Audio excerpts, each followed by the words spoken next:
going on, everybody?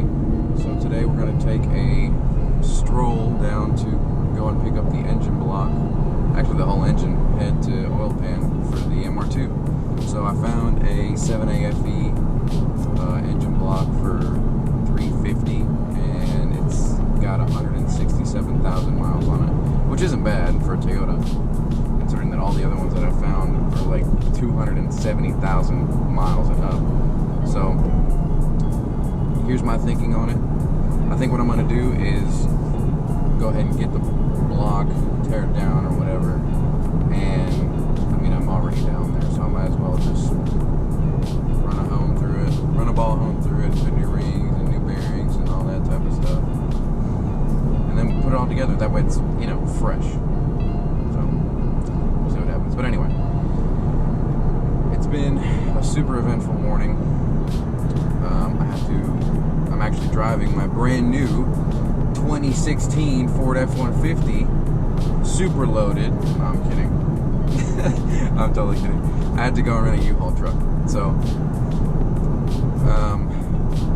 I rented the U-Haul truck, and then now I'm on the way to go pick up an engine hoist from another equipment rental place. So I gotta go pick up the hoist, and then I have to drive down to the junkyard.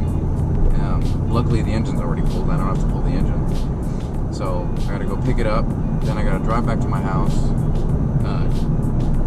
put the engine up in the air, bolt it up to the stand, and then I gotta get the hoist back to the rental company, and then I have to get the truck back to the U-Haul renting company, and all of this has to happen in 4 hours. So it's we got a haul ass. So let's see what happens. Alright, so change of plans. So I just went to the equipment rental place to go and pick up the hoist, and I just moved here, so all of my ID and other like important shit like that, it doesn't have my most up-to-date address on it. And to be fair, I'm probably not gonna update the address on it, just saying. But that was kind of my downfall in the situation.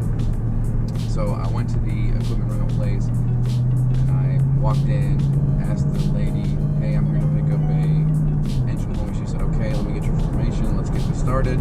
Started talking or whatever, and then another guy comes in, and he was like, oh, is this your address on this ID? And I said, no, I just moved here. He said, well, without your most up-to-date address on the ID, I can't rent this to you unless I need something for collateral. I need a deposit or something. I was like, okay, well, how much is the deposit? And he said, $600. I said, no, thank you. I am so good on that. And I just walked out. So, I get it. You know, you're renting me a piece of equipment. You know, let's say it's $2,000 or however much you want to put a price tag on it.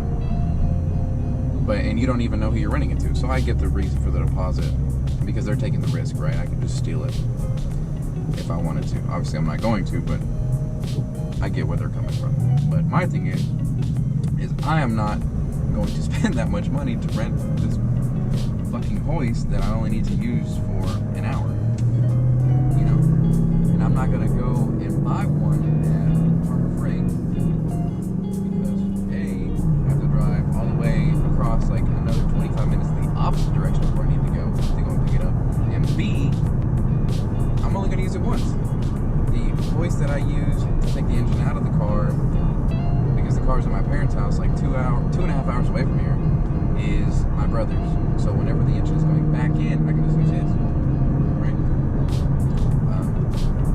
So I'm not gonna go and buy one from O'Reilly's or whatever, Harbor Freight for $200-$300 when I'm gonna use it one time, and then I have to turn around and sell it, because you know it's gonna come in a box.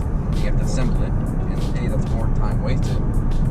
But B, now I take the loss on my investment, because I have to try and return it or sell it, obviously for a lower price than what I just paid for it. So that's just ignorant. So now I'm on my way picking up the engine, and picking it up is not going to be the hard part.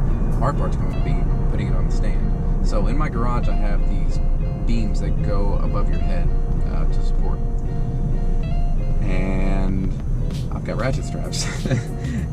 And the engine on the head, it has these two little hooks on opposing sides to lift the engine out of the car. That's how you do it. So I think I'm just gonna have to go ahead and get creative with it, you know? Put a couple rat straps around the beams and shit, hopefully they hold. Luckily there's a support beam right in the center of the garage that I can use that. Because obviously the strongest point's gonna be near that. But I don't know, man, we'll see what happens. So stay tuned to see what happens next time. Alright, so we're back to the house. I'm trying to get the engine out of the bed of the truck. I went ahead and just bolted up the part of the stand that bolts to the block. I was going to use this my shelf, because like I said, each one is rated for like a couple thousand pounds on each shelf, but I don't have enough time to do that. So I think what I'm going to do is just try and leave that bolted in and lift this up and then just kind of let it fall. I don't know how this is really going to work out, but it's a pretty big fucking drop.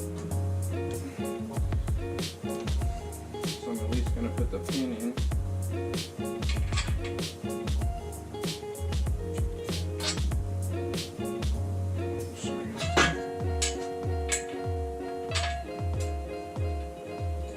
Oh Jesus, I'm scared. Holy shit there, buddy. This is actually kind of scary. It's not kind of scary, it is scary, boys.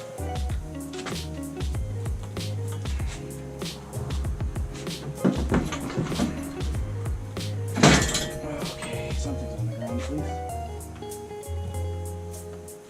Oh, shit.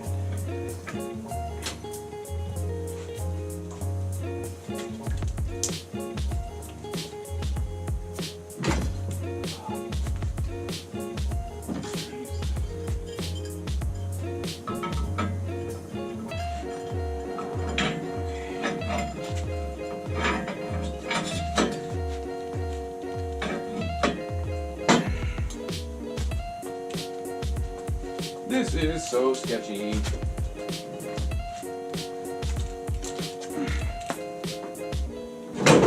Oh God.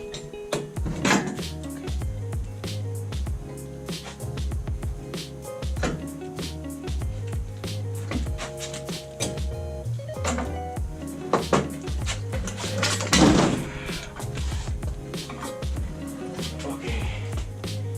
Hell yeah. Whew. Alright, so after a little bit of sketchiness and ingenuity, it's out. Thanks for watching. The next video is actually going to be the teardown of this thing. It's actually really disgusting, so I gotta clean it off. But make sure to like, comment, and subscribe to follow the journey to get the MR2 back on the road. Now, the 7AG conversion begins.